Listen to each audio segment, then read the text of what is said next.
Blog Talk Radio.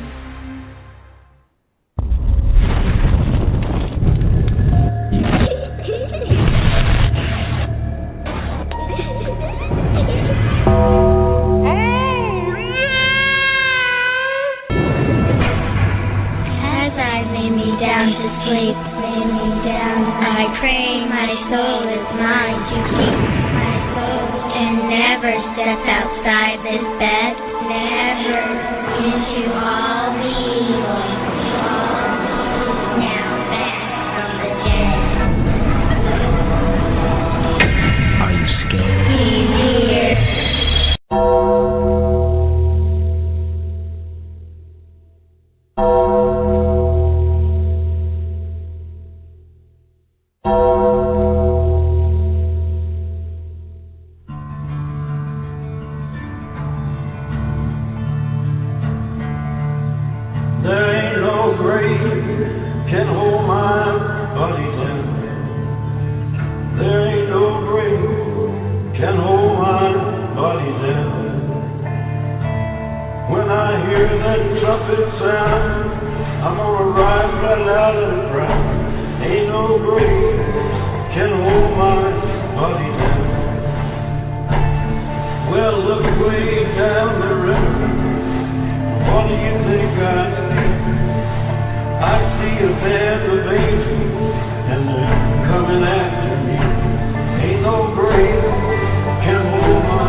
Society.com and Living Dead magazine.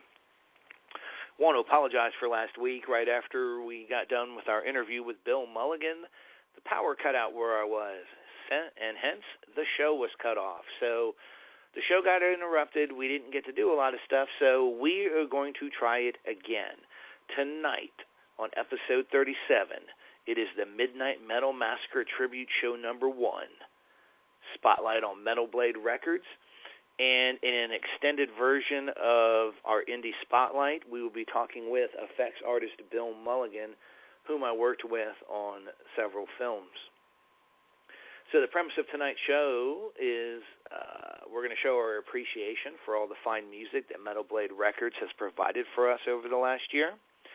Make sure to listen in as we pay tribute to such monsters of metal such as Behemoth, Cannibal Corpse, Cattle Decapitation, the Black Dahlia Murder, Demonical, Bodyfarm, and more.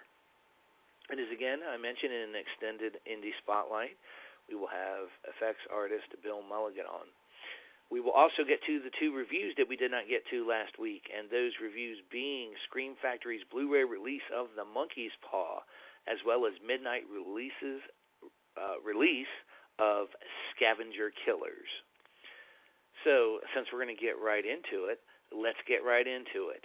We're going to start it off with a double shot of Cannibal Corpse off of the CD Evisceration Plague. This is the song Evisceration Plague.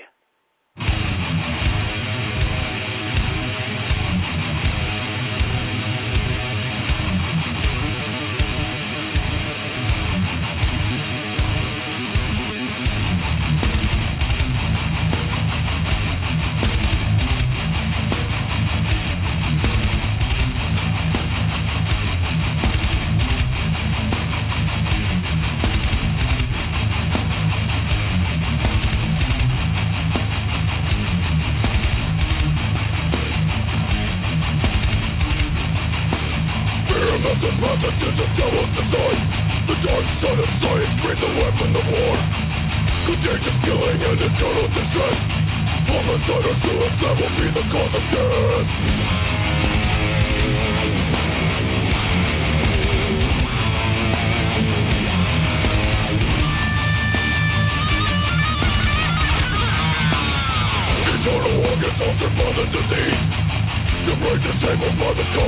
pain. Erratic actions lead my thoughts to the blade. I lost control, I lost control. Fate for your life, you won't escape the night. Your fate was sealed today. Disease is spread, you pray for death. Evisceration plague.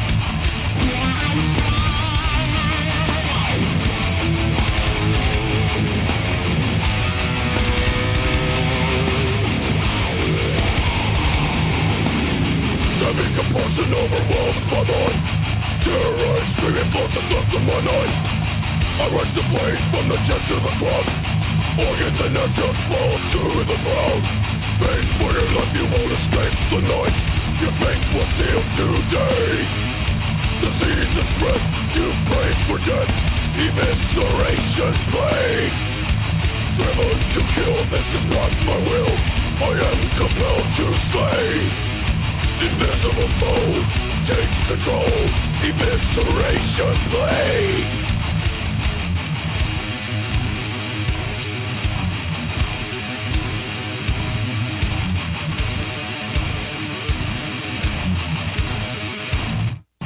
Unable to receive from within the full effect. Fear and disease causing outbreaks of violence. They tear themselves apart, almost covered the ground. Measure torn partially from the abdomen. Intestines to the blood cannot escape my breath. Surgical incision, give way to rented car. Made a lyric mistake at all. And the moment is complete. Horror with my mind. My angels are in my head. My angels are in my head. My angels are in my head.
Double shot of Cannibal Corpse.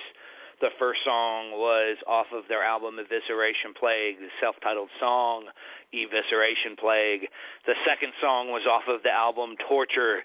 The name of the song was Encased in Concrete. Pay attention through the night, as we're going to have several bands playing throughout the evening in our Midnight Metal Massacre tribute to Metal Blade Records.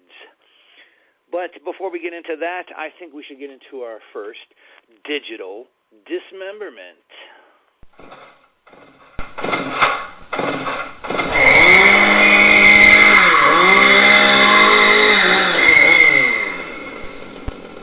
Digital dismemberment. And the first movie in our digital dismemberment spotlight tonight is Midnight Releasing's Scavenger Killers. From the press release, just to give you guys a little bit of background info on the film, everyone's heard of the long arm of the law. What if there was a homicidal maniac attached to it? Midnight Releasing announces the July 1st DVD, VOD, and digital download release of Scavenger Killers, a blood and guts contemporary tale of justice gone very, very wrong. Scavenger Killers will be available across the U.S. and Canada on a variety of platforms for the ultimate convenience in viewing and DVD availability. It is set to include Walmart, Target, Redbox, and more. A no-holds-barred, wickedly modern spin on the Bonnie and Clyde legend, Scavenger Killers features a stellar lineup of classic characters and veteran genre actors, including Eric Roberts, Charles Durning, Robert Loggia, along with a quirky appearance by Dustin Diamond, among others. Directed by Dylan Blank and co-written by Kenneth Del Vecchio and Rachel Robbins, Scavenger Killers goes over the top with the voluptuous contributions of screen queens and Playboy models Rachel Robbins, Susie Lorraine, and Angela Little. Starring Robert Baug as charismatic and respected Judge Taylor Limon, and co-starring Rachel Robbins as sultry, scheming attorney Clara Lovering, Scavenger Killers graphically portrays what can happen when the pressures of bringing the most heinous criminals to justice ferment into a darkly psychological and sexual pursuit of perverse pleasure. The sensual becomes seemingly sinister when these two citizens see to it that justice is served their way. This was quite an interesting film, to say the least. One of the reasons I was particularly attracted to the film is I'm a big fan of Susie Lorraine, and I've interviewed her in the past on Horror Society, and I've always just found it fascinating how she keeps going in the genre, and she's just so well represented. I'm always looking to see more of her movies, so that initially drew me in. And of course, seeing some of the names that are included in this film, like I said, Eric Roberts, Charles Durning, Robert Loggia. I mean, you got Screech. And, of course, like I said, Susie Lorraine. There wasn't a lot to like in terms of the cast. Now, the film may initially throw people off when you first watch it. There are times that the movie is very grim and very disturbing, and then it goes for comedic elements. There's some very high elements of black comedy in the film, and a lot of people may think that it's poor work done on the cast and the crew, but I think what they did was actually quite brilliant. You know, you kind of see this things from the eyes of the two serial killers in particular. You know, the extreme sexual aggression they get from every time they plan and murder a victim, and in a variety of interesting ways. The special effects I found were quite good. There were times that CG was used and you could tell it, but I mean, this is, if you're looking for gore, this movie definitely has your gore quotient covered. Chainsawed heads. I mean, there's, you know, gunshots. You know, and there is a certain quirkiness to the film. There's a lot of strangeness, including the the detective that has Tourette's and can only communicate through fondling a large black female as a spirit guide. So there's a lot of strange things behind that. The bonus features on Scavenger Killers includes a behind the scenes, a behind the effects, and footage from the world premiere at the 2013 Hoboken International Film Festival. Now, anyone who's interested in becoming a filmmaker, I really feel all three of these special features are something that you should watch, especially the looking behind the scenes of it premiering at the Hoboken International Film Festival. I found that to be really interesting, and you know, just seeing the joy and the fun of a local guy getting it in, you know, putting it in the local film festival and doing well. You know, the movie is certainly extremely bloody and is left open for a sequel. It'll be very interesting to see if they decide to go with a sequel for this film. You know, you can certainly pick it up from midnight releases or your big box retailers, including Walmart and Target. If you can get into the black comedy and everything, I would definitely give this film about a 7. It stands out a little bit from your standard genre fare, to be sure. And again, I feel like the acting was pretty spot on, and it's beautiful direction. The film looks amazing. It sounds amazing.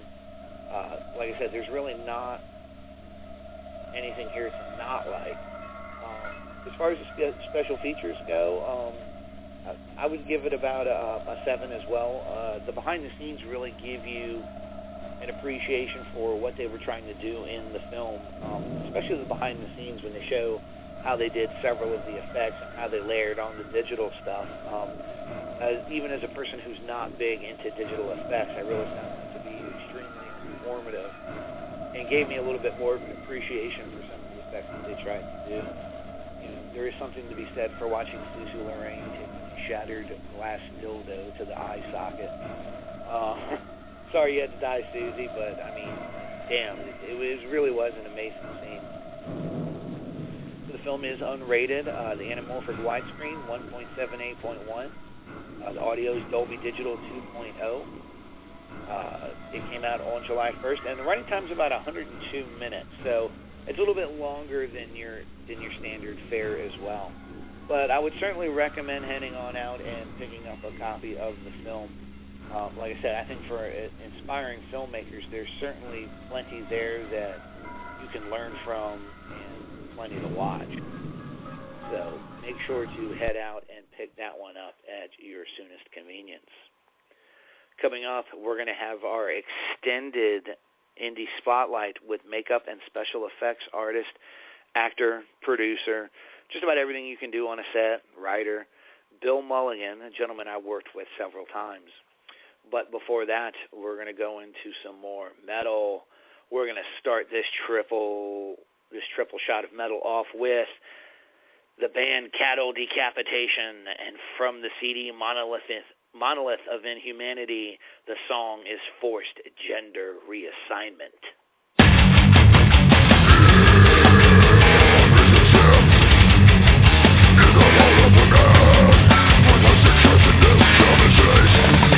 Find your way.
Welcome back.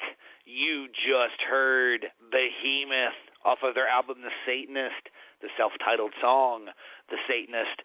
Before that, you heard Bodyfarm off of the CD The Coming Scourge. The name of the song, of course, was The Coming Scourge.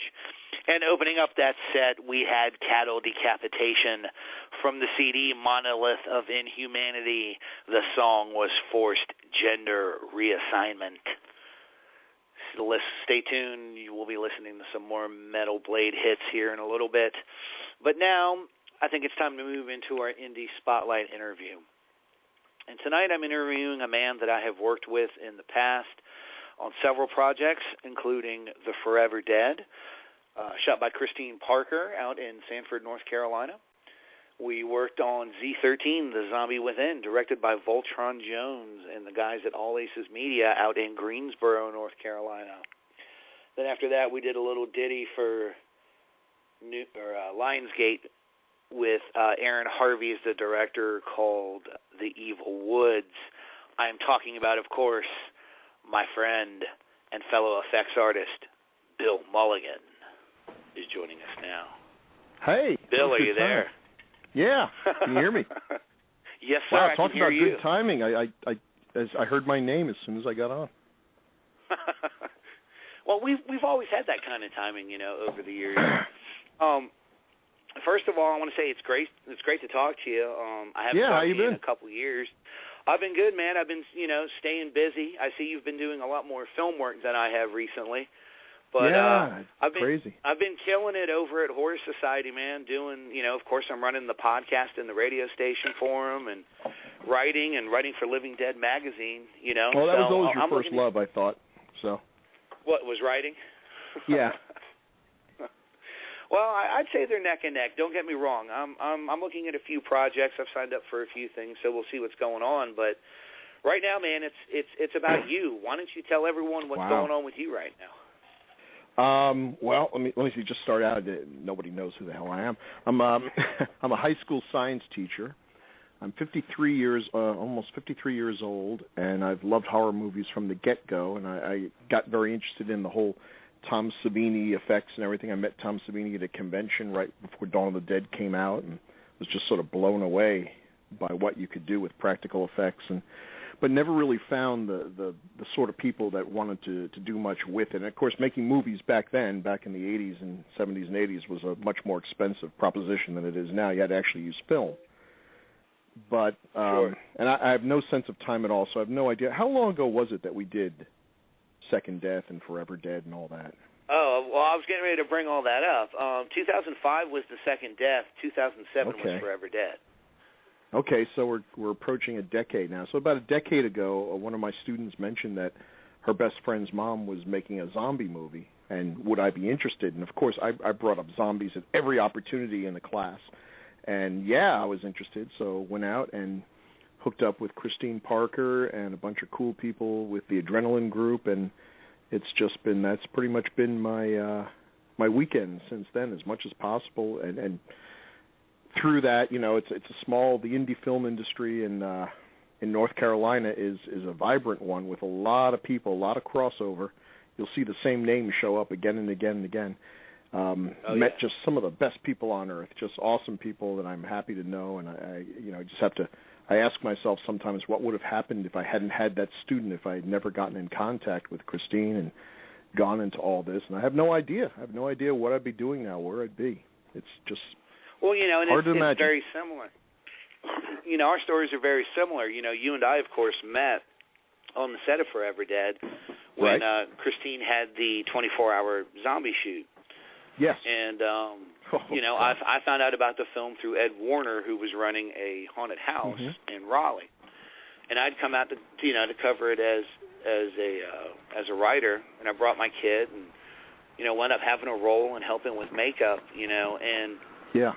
Just like you, we're both very much self-taught. We grew up watching the same era type of movies, and one of the things that I try to tell people, I got asked, I was interviewed last night on another podcast, and a guy asked me, is there anything that you would have changed in any films that you've done? And I said to him, the only thing that would be different is the technical know-how that we possess now. But, I was trying to impress upon him, looking back on it, all the cool things that we learned and we tried out, and we got lucky that worked on camera. Do you want to kind of tell people about some of the crazy effects that we were trying to pull off, and I think the crazy, very high the one that will go on my tombstone will be that rabbit. Oh my God! We had a zombie rabbit in Forever Dead. And it's if anyone says what would you do differently, if I could do things differently, I would have had that blasted rabbit in every scene, because it's the only part of the movie that people really love, because it's awesome. It's cheesy and crazy and goofy as hell, but it was an actual dead rabbit, I'm sorry to say, that we zombied up and put on strings. And then my plan, and I did have one, was to later paint the strings out in After Effects, which is a nightmare. So I don't know how successful. I think I can see strings all over the place. But that was just a crazy effect. And, there's a whole bunch of ways we could have done it. Stop motion animation, CGI. I'm not a big CGI fan at all. Right. It's as a way of improving an effect, it's awesome. and that's how it probably should be used. Unfortunately, too many people make it the effect. Right. And no, I agree with you on that. Yeah, there's something. Now, I mean, part of this is just jealousy. Practical effects is what I do. If I were a computer animation guy, I'd probably be raving about that. And there's no doubt that there are movies that would not exist were it not for CGI. The new Planet of the Apes series, Lord of the Rings. I mean, those movies depend on that spectacle. And if you have $200 million to spend, that's definitely the way to go. But if you're doing indie film, the odds of you being able to do good computer graphics are pretty slim. I'd rather see the worst werewolf costume than what you are likely to be able to do with computer graphics for a werewolf, unless you really have millions of dollars to spend. And if you can't, if you don't have the money to do it, and you can't build the costume, do what they did in Dog Soldiers, and don't show the thing. Keep it in the shadows. Right. Keep it in the dark. Do what they used to do in the old days with movies. Don't show the monster in the first 5 minutes. See, you, but again, of course, I am you old. and I are from the same school. Well, I mean, but we agree on that. I mean, there's definitely no argument about that. Now, but in their defense, though, we are not the audience of these films anymore, and kids who've grown up with the Sci-Fi Channel and YouTube and everything else, maybe they demand something a little more immediate. Maybe the whole idea of the build-up and everything is difficult to pull off. I imagine people watching Netflix and stuff, they give a movie 10 minutes, and if it doesn't grab them in that 10 minutes, they just go to something else. So in defense of the people who are producing movies and everything, they do have to acknowledge that, the audience ultimately is the final judge of these things. If that's what your goal is, to make a movie that will be on Netflix. If your goal is to make an indie film, I would argue you should make the movie you want to see. And hopefully you'll find an audience of people that agree. You'll never get rich on it, but you'll have been true to your own vision. Now, as an interesting side note, The Forever Dead, which we worked on in 2007, is actually a prequel to a short film you worked on called The Second Death. Well, that was do you the want movie to kind of that tell Christine, everyone how they tie in? Well, the whole idea, Christine was at CCCC, the community college here, and I guess taking a graphics course, and people talked about how they wanted to make a movie, and the guy said, well, somebody writes a script, we'll make the movie. So she whipped out a zombie script. It was nothing super groundbreaking, people stuck in a house surrounded by zombies, but it was pretty cool.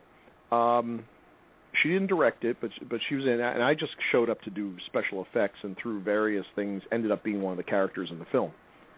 And it was fun. It was a fun, short little thing. Met some really cool people. We did some, just did as over the top as we possibly could with the effects and everything. There was some technical problems. The movie is I don't know how to describe it exactly. It was shot in color, but it looks almost like it's in black and white. It looks like nothing else out there, but that wasn't intentional. There was just some technical issues there.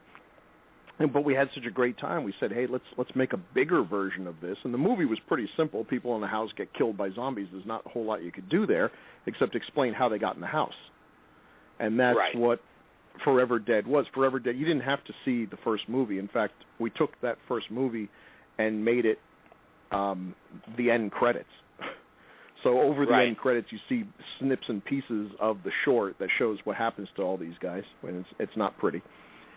And that was a lot of fun. So that was we just sort of jumped in with our feet first and shot a feature, which is really not the way to do it. Not the smart move. When I do panels at conventions now, we do a 1-hour film panel talking to people, make your own movies. And the thing I recommend is make a short. Don't make a full-length movie. That's psychotic. But that's what we did. Make shorts. Learn on the job. Learn all the basics of film. Now, I guess, especially if you're younger, if you're old like I am, when you're thinking a movie, you pretty much have it in your head. I mean, you have the scenes in your head because I've seen so many. But we're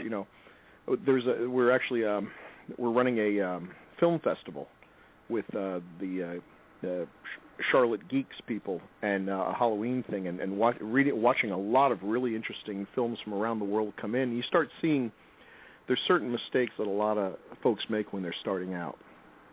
But that's what shorts are for. That's the whole idea, to show that you can do it, and then when it's over, you're like, well, it didn't come out exactly the way I wanted. It had some cool parts. What did I do wrong? And you learn from that, and hopefully, if you're not Ed Wood, you get better and better with every film. I think the thing I always admired about Ed Wood is that he was just as terrible at the end as he was at the beginning. He learned nothing. But he kept going. He kept going. You know, I've always said it's not unusual to see people who are talented but not geniuses. But I think Ed Wood had something really rare: genius without talent. It comes along once in a blue moon. Now, were you surprised? I mean, to this day, even I'm surprised sometimes. You know, especially with writing and things like that, how many times people will contact me and go, "Oh, you worked on the Forever Dead." You know, are you still surprised, like you said, almost 10 years later, that the film is still surprised. Getting the response that it does? I am surprised. I'm a little ticked off also. It's the one that people have seen more than anything else, because I think all the stuff we did after it was better. But that's, you know, things reach people at the right time. I mean, every movie, no matter how bad a movie is, every movie is somebody's favorite movie because they saw it at a certain time in their life. It was the first horror movie they ever saw. They saw it when something happened. I mean, it has some resonance in their life.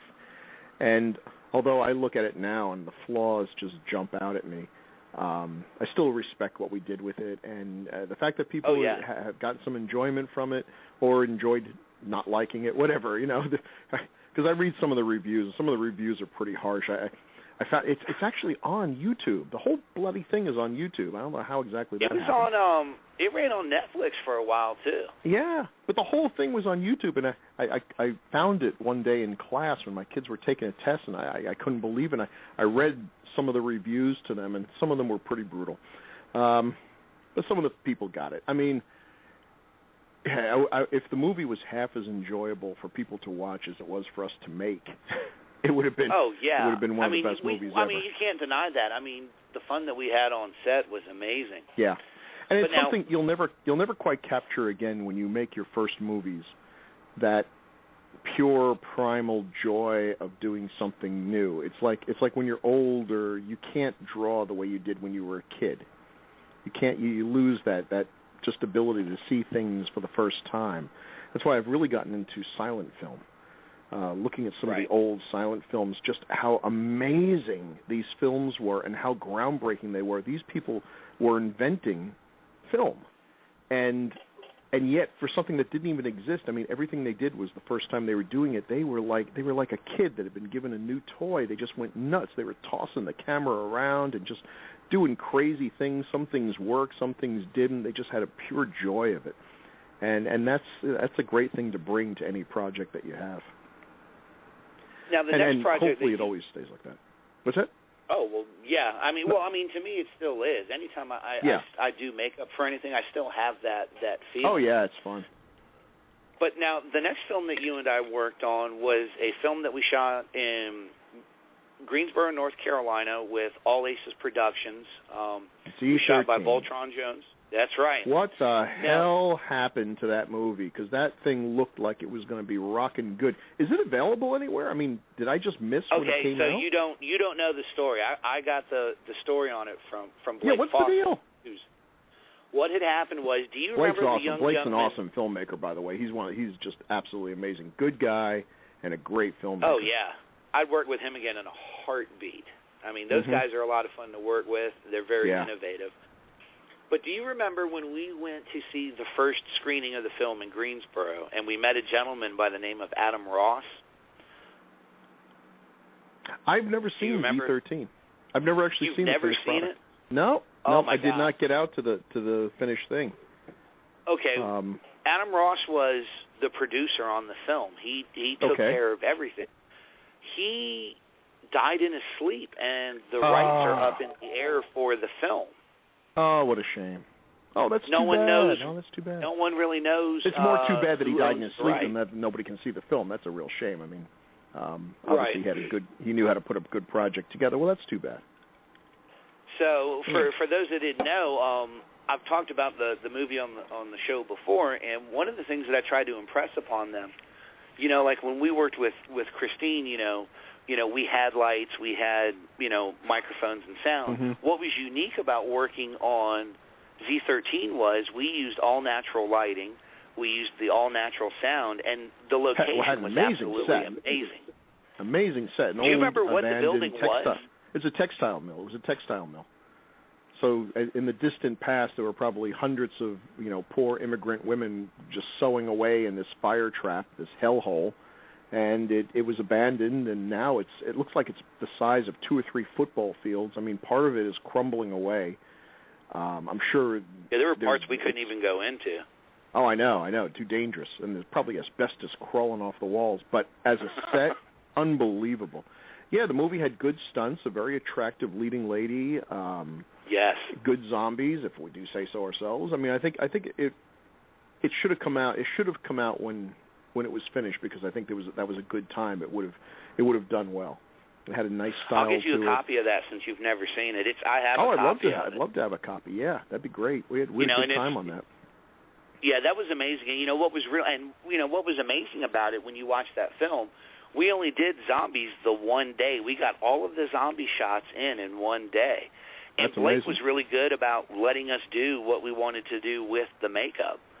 Right. Well, so were the actors too. That it helps when you have people who are just like, hey, can I slather latex and gelatin all over your head and like cover one of your eyes for the next 3 hours, because that's real comfortable. And they were like, sure, whatever. People are pretty amazing. It seems apparently being a zombie in a zombie movie is on a lot of people's bucket list. And it just, I'm always apologizing for the terrible things I'm doing to these folks, and they're like happy. Oh, do it again. I'd come back. Yeah. It's funny. I literally just a few days ago I did another zombie for a pretty cool project, if I say so myself. This one. Do you remember Buffy? Yeah. Okay, Buffy, Elizabeth Mai. Now she's married, Elizabeth Mitchell. She married a wonderful guy, very happy together. They are the cutest couple you'll ever imagine. Young lady that we met at a convention, did some makeup on, and then she kind of got into it herself. I think she's going to school full time, so she couldn't do this. But some folks called her up. They wanted their Walking Dead is being syndicated, and they wanted to make up some zombies for some little 30-second spots to announce that they were going to be syndicating Walking Dead. And she gave my name, which is nice. So I made up a pretty cool little zombie using, the stuff you and I did all the time, just kitchen sink stuff, literally kitchen sink. And they did a whole bunch of little gags. The premise is great. They have like the zombie trying to ride a bicycle, play golf, do hopscotch, and it'll be like, zombies are only good at one thing. And then they cut to Walking Dead footage of the zombies tearing people up. So they're doing a whole bunch of these, and it was really fun. And I guess they liked what I did. They were very happy with it. I think they probably were expecting someone to come in and just put raccoon eyes and say, there's your zombie. And it's like, no. We got some open wounds and black blood and some texture. And my daughters for Christmas bought me this wonderful, the alcohol-activated makeup, the zombie palette. Oh, boy, that's a revelation.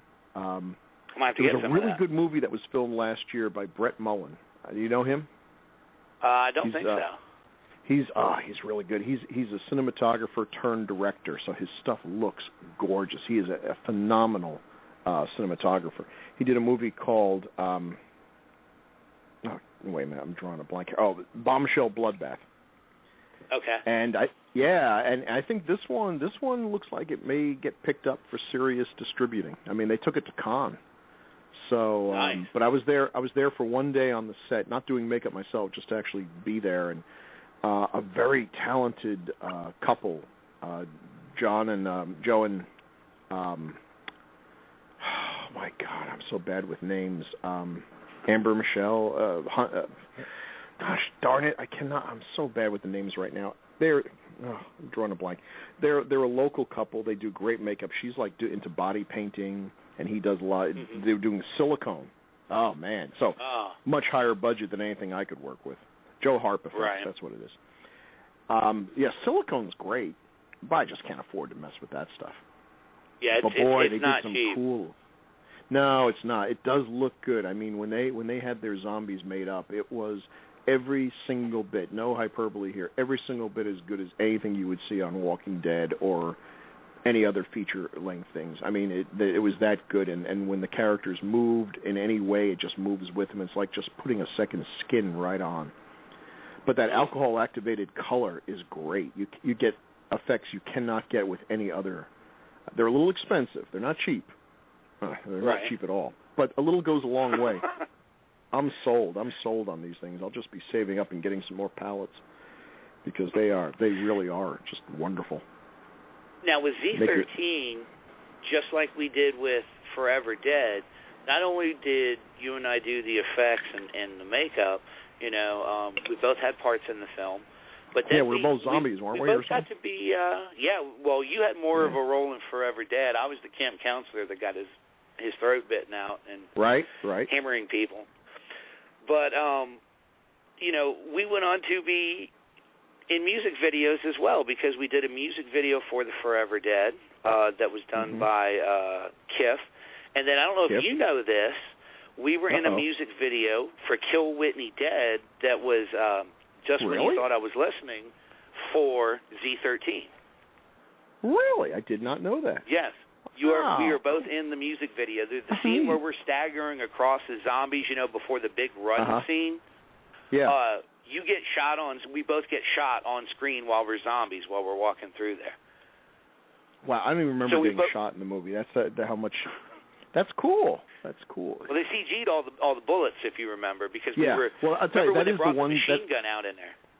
I will tell you that is the one thing. There's two things that I really like CG for. Actually, three things. One is eyes, that you can take like a zombie, because zombie eyes they should be dead.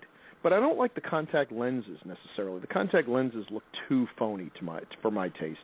I like something a little more subtle, like there's a film over the eyes. I'm sure you can get contacts that do that, but it's pretty They're easy expensive, with they are.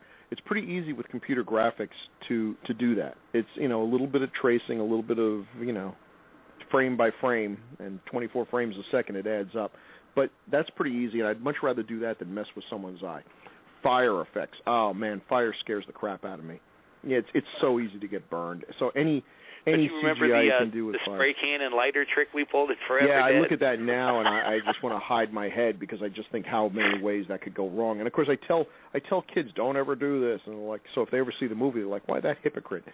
And bullet effects for the same reason. There are ways of doing, and I've done some bullet squib effects with the compressed air that look okay. I think you've done some great squib effects in Forever Dead. There were a couple of headshots that looked really good. Yeah, you can, and the CGI is so easy. It's overused now. And I love Walking Dead, but I've gotten to the point now where I can watch Walking Dead and I see one of the zombies get shot, and not only do I know it's CGI, I could tell you which one it is. It's like, they're using Action Essentials 2 Blood Squib number 17. That's number 17 right there. Sometimes you see the exact same squib being used more than once. It's like, come on, guys, at least flip it or do something, make it look a little bit different. There's just too much of that. You know, but they do great effects on that show. I mean, it's just a blast show, and it's certainly fun to see zombies just become so part of the culture. I mean, just mind blowing. They keep saying, well, they've saturated the market. Apparently not. There's just this hunger. I think the other thing when I tell people make a zombie short. Make a zombie short, and I'll tell you why. Because they've all been done to death. So if you can come up with an idea that hasn't been done, you should do it, because right off the bat you're creative. And people will watch it if it's zombie. That's the other thing. There is a zombie fandom that will literally watch anything. They will watch anything. So if you come up with something halfway clever, they'll like it because you've actually made it worth their while.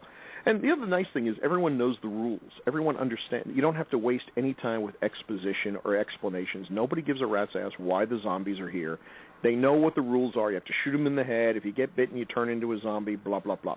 No need to waste any time with that extra stuff. Because let's get to the story. Let's get to your clever idea, monkey boy, and let's see if it's as clever as you thought it was.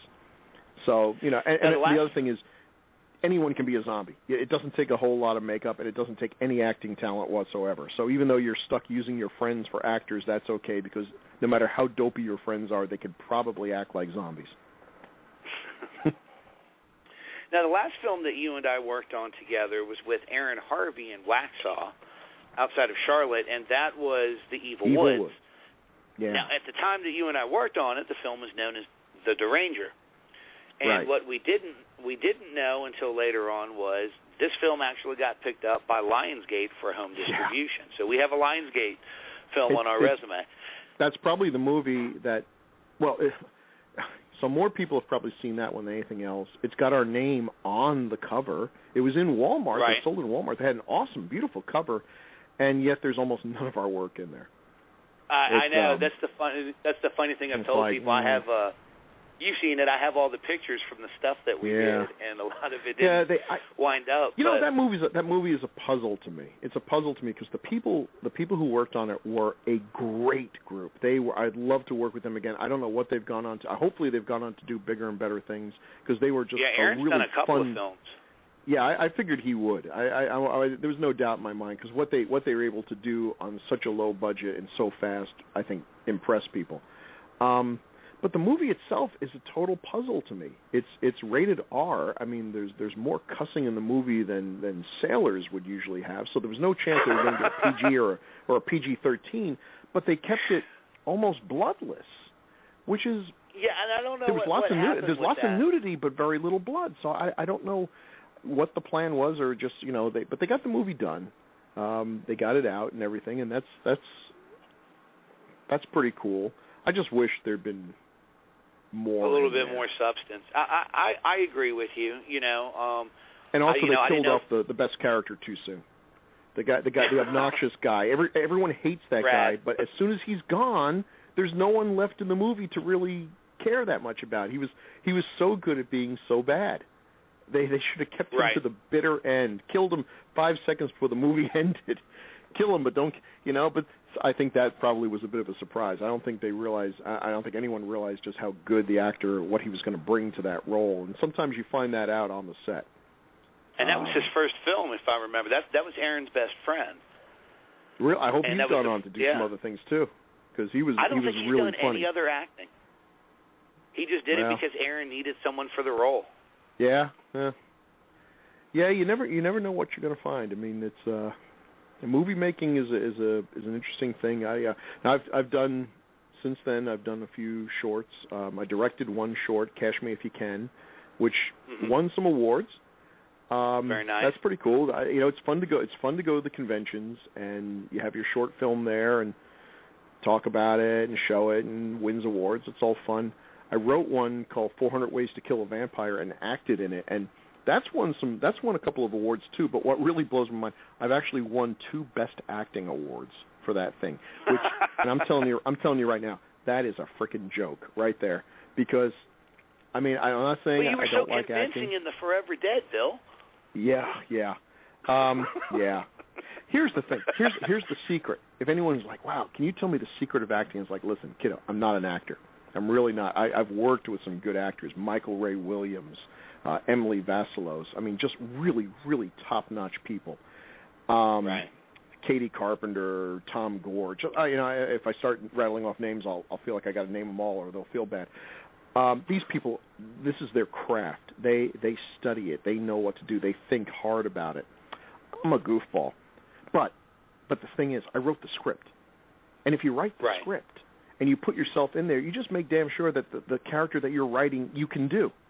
I've got a very limited range, but that's okay. If I'm writing the script, I can make sure that character stays in that range. I can make sure I give myself all the funny lines, so people will like it. It doesn't matter if you didn't have to study under Stravinsky or anything. You can do this role because this role is basically playing to whatever talents you might have. But don't ask me to do King Lear or something. For the love of God, no.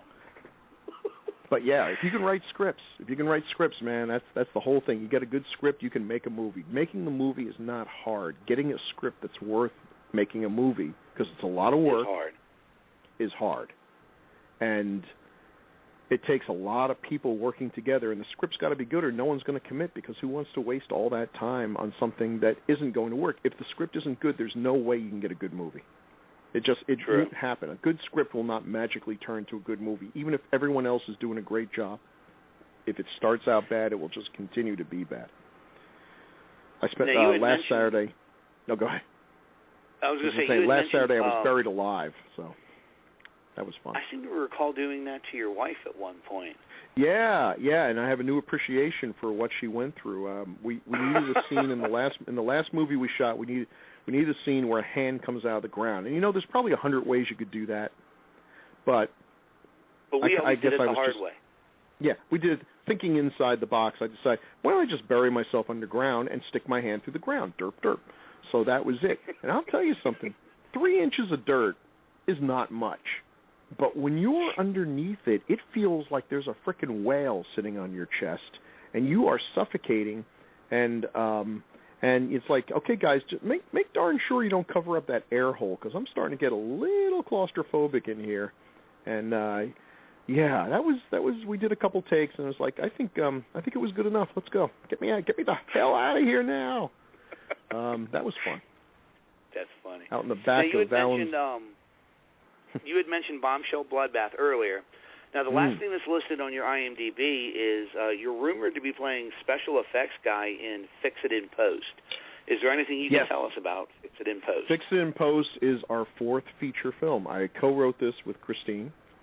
It's our first intentional comedy, let's put it that way. I'm sure people had a lot of laughs at some of our other stuff, but this one was on purpose. So if they don't laugh at this one, we totally, utterly failed. And the premise is a bunch of goofball indie filmmakers are making a zombie movie out in the middle of nowhere, and an electromagnetic pulse from the sun just totally wrecks the grid. The Earth is plunged back to the Stone Ages. There's no more electricity, no more technology. You know, it's a Carrington event, and it's just war, famine, destruction, and everything goes straight to hell. But these guys are in the middle of nowhere, so they don't really see a whole lot of that. It's just that they have no marketable skills anymore. They're just a bunch of indie filmmakers stuck in the middle of nowhere, so they're trying to get by with what they have, like dressing up as zombies and raiding villages and stealing their food, because people think that the zombies are real, because everyone assumes that if there is an apocalypse, there must be zombies. We've been trained to believe that the apocalypse must have zombies. If it doesn't have zombies, it's not a real apocalypse. Then they get captured by a bunch of inbred cannibal hillbillies that expect them to put on a show for them. Once they find out that they're in movies, it turns out that the head hillbilly has a script, which I think is the funniest joke in the whole thing, because everyone has a script. You know, no matter where you are, you could be kidnapped by cannibals in the middle of New Guinea, and right when they're about to throw you in a pot, just mention that you make movies, and the head cannibal will be like, whoa, whoa, whoa, don't kill him. I got a script I want you to look at. It's true. I like all it. Based on reality. So, yeah, I play special effects guy Bill. Not a big stretch. Once again, playing to my narrow range. You know, we had some very good actors in that one. Miles Snow, Lily Nelson is amazing. Katie Carpenter, she's great. You know, you got a few. When you're doing these movies, you cast your friends and everything, but at some point, if you're going to keep going, if you're going to start writing things that are a little more, stretching things a little more, you really have to go for some real actors. And they are available. There's some good people out there. You got to treat them well. You should treat them well. It's a tough business. I really like being in the technical part. I feel bad for the actors, because this is what they want to do. This is what they feel compelled to do, and some of them are just so good at it. I'll go see plays that these folks put on, and they're just amazing in it. And it's like if there was any justice in the world, they'd be rich and famous. But it's not a meritocracy. There's no guarantee that being good is going to give you success. And that bothers me. I mean, that's not true for a lot of things, but it is true in the movie business.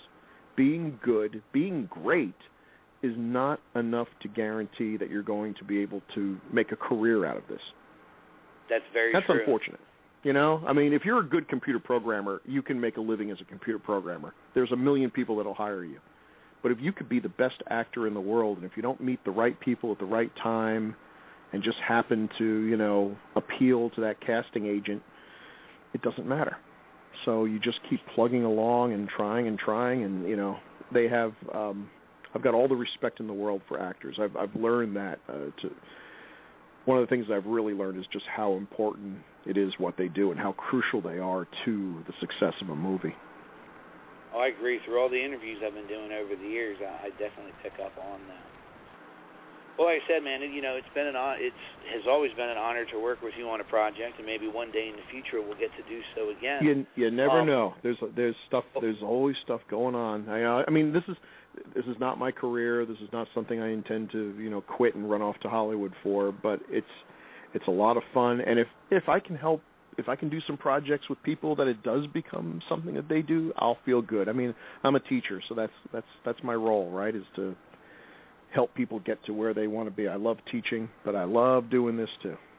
I'm glad. It's a great world. It's a great time to be alive when you can do both. I mean, regular folks like the folks listening to this radio can go make a movie. There is nothing stopping them. The technology has gotten cheap. It's gotten affordable. If we can do it, anyone can do it. Go watch Forever Dead. You'll be inspired to make a movie at least as good. Before I let you go, man, is there anything you want to say to the people listening? Any advice you want to give? Anything like that? I think what I just said, that look, if you want to make a movie, and who doesn't? If you have an idea you really want to do, if you think that you can't do it, I'm telling you can. Think about. You could do it with a camera now. You could literally shoot an HD movie with a camera, with a phone.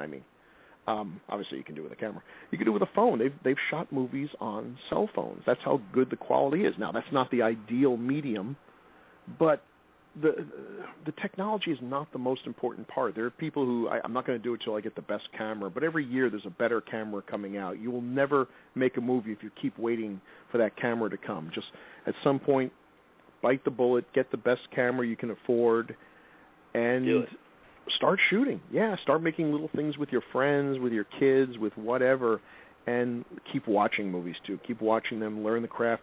There's no excuse not to watch movies from the beginning of when they were made to last year.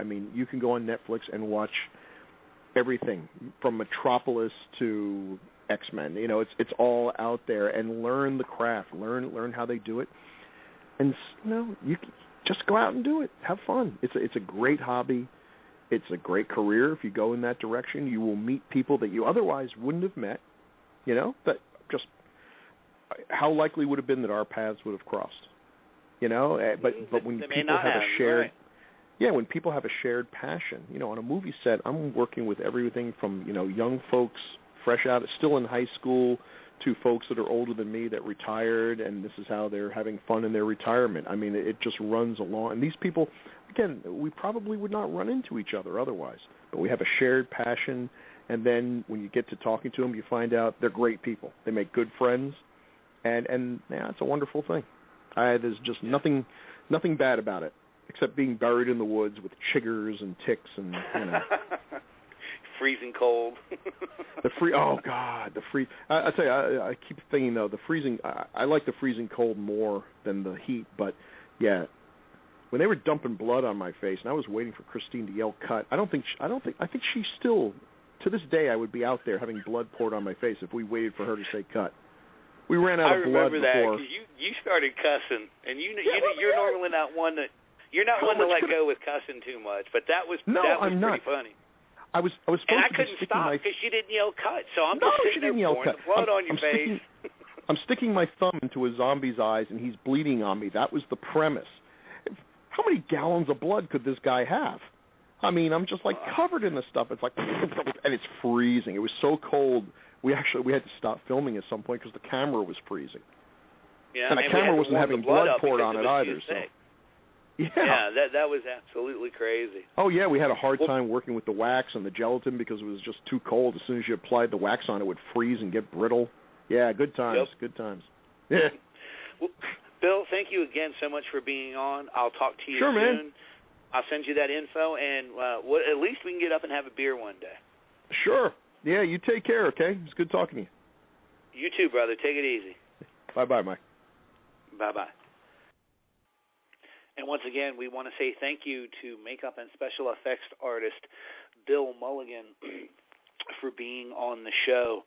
I've had a great time in my career working with him, and I hope that the opportunity presents itself again in the near future. Coming up, we're going to have our second Blu-ray digital dismemberment review. We are going to be looking at Scream Factory's Blu-ray release of The Monkey's Paw. But before that, we're going to continue on with our Midnight Massacre of Metal, featuring Metal Blade artists. We're going to set this triple set off with the band Demonical off of their CD, Darkness Unbound. The name of the song is Death Crown.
all evil in some form or another.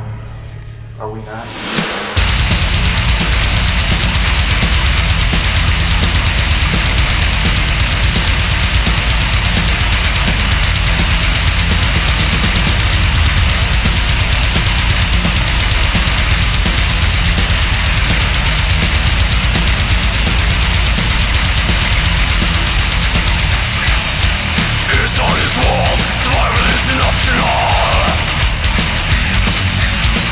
Every breath is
And you just heard Goat Horror off of their CD, Constricting Rage of the Merciless.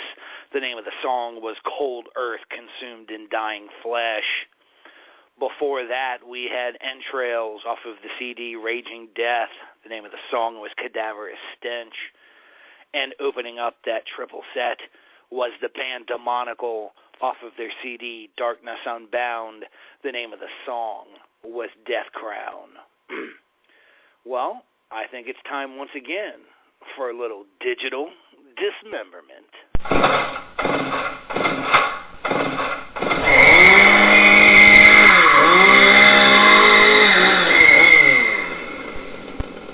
Digital dismemberment.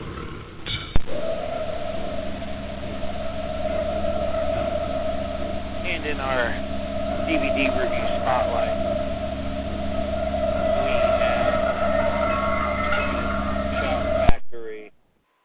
we have The Monkey's Paw. One Wish, 1,000 Regrets. Scream Factory presents The Monkey's Paw from Chiller Films on Blu-ray and DVD on June 17th with bonus features including behind-the-scenes footage, a theatrical trailer, a commentary with director Brent Simmons, cinematographer Scott Winnig, and actor C.J. Thomason. After Jake Tilton acquires a mystical monkey's paw talisman that grants its possessor 3 wishes, he finds his world turned upside down after his first 2 wishes result in his malevolent co-worker, Tony Cobb, being resurrected from the dead. When Cobb pressures Jake into using the final wish to reunite Cobb with his son, his intimidation quickly escalates into relentless murder, forcing Jake to outwit his psychotic friend and save his remaining loved ones. Also starring Corbin Bleu, Charles S. Dutton, Michelle Pierce, and Daniel Hugh Kelly, The Monkey's Paw is adapted from the renowned short story by W.W. Jacobs and picks up where the short story left off. You know, once again, I have to admit, the films that Scream Factory has sent me that have been Chiller Network features have all been relatively good films. The thing that strikes you immediately upon watching The Monkey's Paw is how beautifully the film is shot. I mean, it's just an absolutely stunning film to watch on the screen. The character of Tony Cobb, played by Stephen Lang, who was also in Avatar, plays his character extremely well.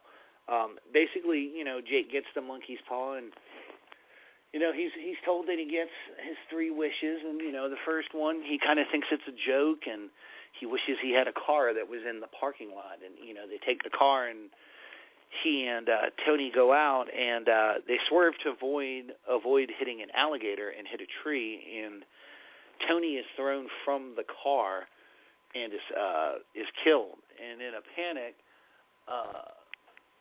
Jake wishes that Tony had not died in the accident, and Tony winds up resurrecting. And you know, as the director says in the behind the scenes, they don't ever use the word zombie, and from his appearance, you wouldn't really consider Tony's character to have been turned into a zombie. It seems like more of a possession than anything else.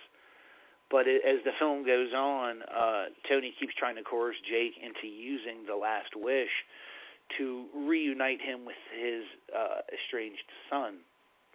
And Tony goes to great lengths to make these things happen. He crushes one man's head in like a car press, pretty nice squish and splash effect. You know, there's a fair amount of gore. You can tell it may have been edited slightly for Chiller Network standards, but there certainly is a higher body count and definitely a lot to be looking out for in this film. The acting, I thought, in particular, was quite good. You know, C.J. Thompson, who plays Jake Tilton, who was in Sutures, he played the lead very well. Of course, Stephen Lang from Avatar, of course. You know, Corbin Bleu from High School Musical and Nurse 3D. Charles S. Dutton from Legion. Michelle Pierce from NCIS, Daniel Hugh Kelly from Cujo. So, like I said, in terms of acting and the capabilities of the cast and crew, I think the film did quite an extensive job. Special features include a trailer. There's commentary with director Brett Simmons, cinematographer Scott Winnig, and actor C.J. Thomason. And there's a small behind-the-scenes as well. The film is presented in 1080p high-definition widescreen, 1.78.1, DTS HD Master Audio. It's a 90-minute film, not rated. As far as it goes, so like I said, especially for being a Chiller Network film, I would give the film a 7. It definitely holds your attention. As funny as it sounds, it's better than some of the Hollywood stuff that we've been seeing in theaters recently. And like I said, there's a very slick visual and audio quality about how the film was made and produced. The behind the scenes, we got the trailer, the commentary, and the behind the scenes. Of course, I'll always say this, especially when it pertains to newer films. I'd have liked to have seen a little bit more in terms of the behind the scenes, but we get those special features later on down the road. So I give the special features about a 6 on this one. You can certainly head over to www.screamfactory.com or shoutfactory.com to pick up this film. You might be able to get it on iTunes. You can certainly head over to your big box retailer or order it online from Amazon.com.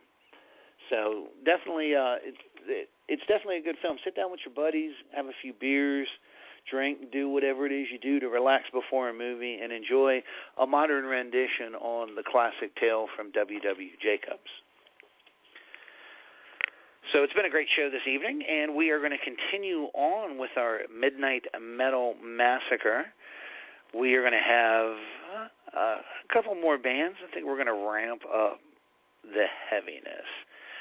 So we are going to go into our next Metal Blade feature spotlight.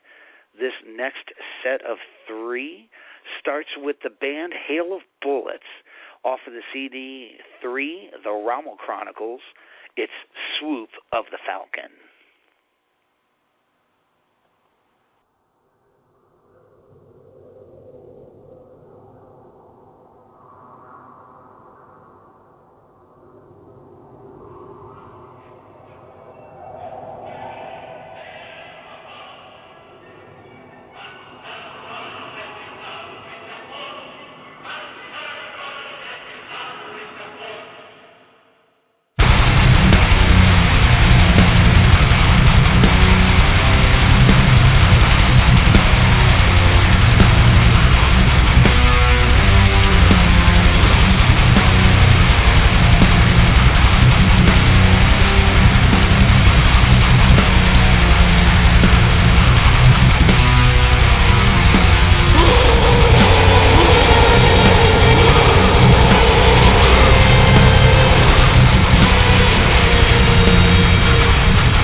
Rip them out alive.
And you just heard Pentagram Chile off of the album The Malefice.